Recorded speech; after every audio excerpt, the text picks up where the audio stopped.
Hi guys, yan, pinapakain ko si Tisay ng Madre de Agua. Yan, pati mga anak niya sumasalo. Kumakain na rin ng Madre de Agua. Yan o. Yan ang aking mga kulig.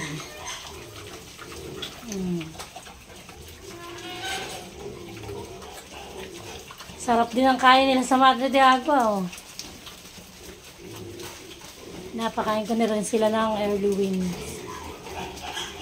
Yan, merienda lang yan ni Tisay. Yan, nakikimerienda na yung mga anak niya sa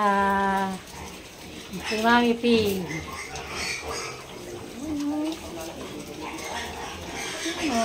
Kain na sila. Tinatangay ni Madre na. May kasalo na si Tisay sa Madre de Agua.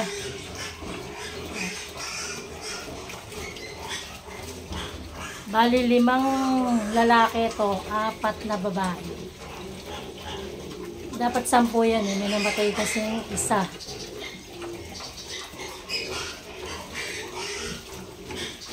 Yan sila, bilis magsilaki.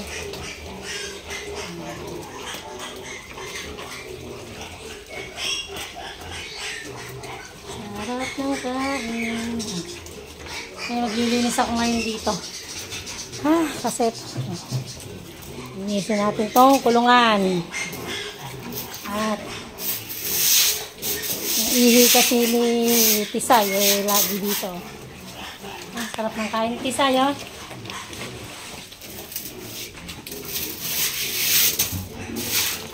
Ayan. Ayan si Daddy. Hello guys. Welcome to Alma Vlog. Magandang patanghali po sa inyo. Lilinis na kami. Ngayon yung mga anak ko. Gagawan sa dahon. Malakas na rin sila kumain ng dahon. Kailangan lang. Laging araw-araw nililinis. Wala yung panghe. Isa yun. Naging merienda rin siya ng Madre de Agua. Lahat ng baboy namin kumakain ng Madre de Agua. Anong oras na ba ngayon? Alas 10. Ayan, merienda nila ng alas 10. Alas 6 sila pinapakain ng almusal, yung mga baboy. Tapos, alas 10 ang merienda nila ng Madre de Agua. Tuloy paligo at linis ng kulungan. Araw-araw nililinis namin tong kulungan.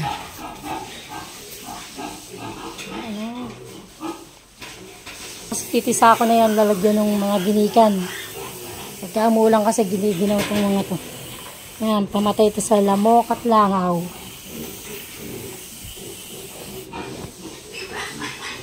Sa hapon, nag-spray din ako nito. Kasi naiwasan maraming lamok. Kasi pula, 2 weeks na lang mga anak na to. Ano, bagsak na yung tiyan niya. Ano pula? Yan yung kanyang ano. O yan o. Medyo magana yung ano niya. Malapit-lapit na yan. Nagsisimula ng mamaga. Yung kanyang ari. Ano, bagsak na yung tiyan niya. Si Bebang o. Sarap sa paliligo. Ano de? Si Bebang. Ito pa yung limit yung mga yan. Mabait yan si Bebang. Dalaga na si Bebang. Haba katawan yan.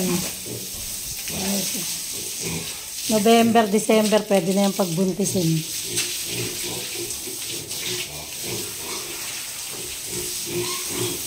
Pag na sila sa pagkain, oh. Patakaw. Kakabuli. Ayan, oh. May laruan sila doon. May laruan nilang bote.